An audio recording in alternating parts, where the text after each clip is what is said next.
అందరికీ జై శ్రీమన్నారాయణ. ఎంతో విలువైనటువంటి అద్వితీయమైన, అఖండమైన, అనంతమైన ఆత్మబోధను మీరందరూ వినాలనుకుంటే ఈ వీడియోని చివరి వరకు చూడండి. ఆత్మజ్ఞానం అన్నింటికంటే ఉత్తమమైన జ్ఞానమని మీరు తెలుసుకుంటారు. 4 వేదాలు, ఉపనిషత్తులు, పురాణాలు, ఇతిహాసాలు ఇవన్నీ కూడా ఒక్క విషయాన్ని మాత్రమే తెలియజేయడానికి ఉన్నాయి. అదే ఆత్మజ్ఞానం. ఒకానొక సమయంలో ద్రోణాచార్యుడు తన శిష్యులలో ఉత్తమమైన ధనుర్ధారి ఎవరో తెలుసుకోవాలనుకున్నాడు. అప్పుడు తన శిష్యులైనటువంటి కౌరవులను, పాండవులను పిలిచి ధనుర్విద్య పరీక్షను ఏర్పాటు చేశాడు. అప్పుడు కౌరవులను, పాండవులను ఒక్కొక్కరిని పిలిచి చెట్టుపై ఉన్న ఒక పక్షిని చూపించి, మీకు ఏమి కనిపిస్తుంది నాయనా అని ఒక్కొక్కరిని అడిగాడు. అప్పుడు దుర్యోధనుడు మొదలుకొని పాండవులు అందరూ కూడా నాకు చెట్టు కనిపిస్తుంది, చెట్టుపైన కొమ్మలు కనిపిస్తున్నాయి, అదేవిధంగా పక్కకున్న కొండలు, లోయలు, పక్షి ఇవన్నీ కనిపిస్తున్నాయి అని చెప్పారు. చిట్ట చివర అర్జునుడు వచ్చాడు. ద్రోణాచార్యుడు తనకు కావలసినది ఏమిటో వెతుకుతున్నాడు. అర్జునుడిని చూసి అడిగాడు. అర్జున, విల్లు ఎక్కుపెట్టు లక్ష్యం వైపు అన్నాడు. అర్జునుడు విల్లు ఎక్కుపెట్టాడు. అప్పుడు ద్రోణాచార్యుడు అడిగాడు, అర్జున, నీకు ఏమి కనిపిస్తుంది అనంటే, పక్షి కనుగుడ్డులోని నల్లపాప మాత్రమే నాకు కనిపిస్తుంది అని చెప్పాడు. అప్పుడు ద్రోణాచార్యుడు, ఏం చూస్తున్నావు ఇంకా, నీ లక్ష్యాన్ని భేదించు అని అన్నాడు. అప్పుడు అర్జునుడు తన లక్ష్యాన్ని భేదించాడు. ఉత్తమమైనటువంటి మార్గము ఒకటే లక్ష్యాన్ని కలిగి ఉంటుంది. అదేవిధంగా 4 వేదాలు, ఉపనిషత్తులు, ఇతిహాసాలు, పురాణాలు ఇవన్నిటికీ ఒకటే లక్ష్యం. అదే ఆత్మ లక్ష్యం. అదే పరమాత్మ లక్ష్యం. ఈ 4 వేదాల సారమంతా కూడా పరమాత్మ, ఆత్మ ఒక్కటే అని తెలియజేయడానికి మనకు ఇన్ని రకాలుగా బోధనలు వినిపించడానికి ప్రయత్నం చేస్తున్నాయి. వీటన్నింటి యొక్క లక్ష్యం మాత్రం ఒకటే. అదే ఆత్మ జ్ఞాన బోధ. అటువంటి ఉత్తమమైనటువంటి లక్ష్య సాధన ఎవరికైతే కావాలని కోరుకుంటారో వారు ఈ ఆత్మ జ్ఞానాన్ని తప్పకుండా వినవలసి ఉంటుంది. శ్రీ వశిష్ఠ గీత నిర్వాణ ప్రకరణము 1వ అధ్యాయము, బ్రహ్మైక్య ప్రతిపాదనము, చిత్తరాహిత్యము. ఇంతవరకు మనము 15 శ్లోకములు నేర్చుకున్నాము. తదుపరి 16వ శ్లోకము. యావచ్చితిలతాం యాతం నేదం భువన భావనం సమ్యక్ దర్శన శక్త్యాంత స్థాన చిత్తాదయ స్ఫుటాః. శ్రీ వశిష్ఠుడు శ్రీరామచంద్రునికి జ్ఞానబోధను ఈ విధంగా చెబుతున్నాడు. సమ్యక్ దర్శనం అనగా జ్ఞానశక్తిచే అంతరంగమున జగద్భావన క్షీణింపనంత వరకును చిత్తాదులు స్పష్టముగా ఉండుచునే ఉండును. ఇక్కడ సమ్యక్ దర్శనం అంటే జ్ఞానదృష్టి. ఎవరి చూపైతే ఆత్మజ్ఞానంతో నిండిపోయి ఉంటుందో అతనికి ఈ సృష్టి, ఈ జగత్తు అంతా కూడా పరమాత్మమయంగానే కనపడుతుంది. అటువంటి దృష్టినే సమ్యక్ దృష్టి లేదా సమ్యక్ దర్శనం అంటాం. అంతరంగమున అంటే మనస్సు లోపల జగద్భావన అంటే ఈ సృష్టి యొక్క భావన, మనకు కనిపించే దృశ్యమంతా కూడా వాస్తవము అని భావించి ఉన్నంత వరకు కూడా మనకు ఆత్మజ్ఞానము సిద్ధింపదు. ఎందుకంటే ఎంతవరకైతే ఈ జగత్తు సత్యం అని భావిస్తామో అంతవరకు మనకు పరమాత్మ భావన ఈ జగత్తుపై మనకు కలగదు. పరమాత్మయే ఈ జగత్తు యొక్క స్వరూపంలో వెలుగొందుతున్నాడు. అది తెలుసుకోనంత వరకు మనకు ఈ సృష్టి, ఈ జగత్తు అంతా కూడా ఒక మాయగా మనల్ని ఆవహించి ఇదే సత్యం, ఇదే శాశ్వతం అనే భావన కలుగజేస్తుంది. సత్యమేమనగా పరమాత్మయే సత్యము, జగత్తు అసత్యము. పరమాత్మయే శాశ్వతము, జగత్తు అశాశ్వతము. ఇది తెలుసుకోనంత వరకు మాయ లేకుంటే అజ్ఞానము మనల్ని ఆవహించి ఉంటుంది. ఎంతవరకైతే అజ్ఞానము లేదా మాయ ఈ రెండూ కూడా ఒకటే ఇవి ఉంటాయో అంతవరకు మనస్సు అనేది ఉంటుంది. ఎంతవరకైతే మనస్సు ఉంటుందో అంతవరకు మనకు జ్ఞానము కలగడానికి అవకాశం ఉండదు. బ్రహ్మసత్యం జగం మిథ్య. ఇదే అనిర్వచనీయమైనటువంటి సత్యం.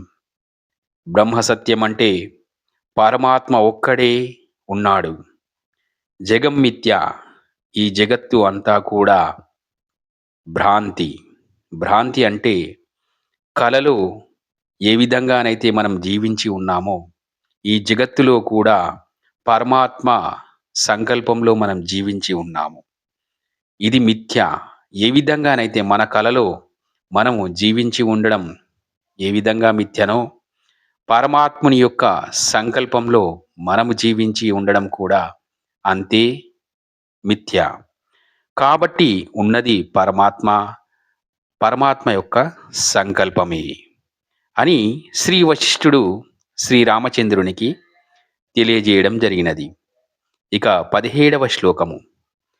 యావదాశా విషామోదః పరిస్ఫురతి హృద్వనే ప్రవిచార చకోరోంతర్న తావత్ ప్రవిశత్యల్లం. ఆశలు అనే విషగంధము హృదయము అనే వనమున బాగుగా స్ఫురించుచుండునంత వరకును ఉత్తమ విచారణ అను చకోర పక్షి ఏమాత్రము ప్రవేశింపకయే ఉండును. ఇక్కడ మనస్సు లోపల ఏర్పడేటటువంటి ఆశలు, కోరికలు, సంకల్పము ఇవన్నీ విషగంధపు వృక్షాల వంటివి. అవి హృదయములో ఎంతవరకు ఉంటాయో ఉత్తమ చకోర పక్షి అంటే ఆత్మజ్ఞానము అనే చకోర పక్షి అనేది ఆ మనస్సు లోపలికి ప్రవేశించడానికి అవకాశము ఉండదని శ్రీ వశిష్ఠుడు చెబుతున్నాడు.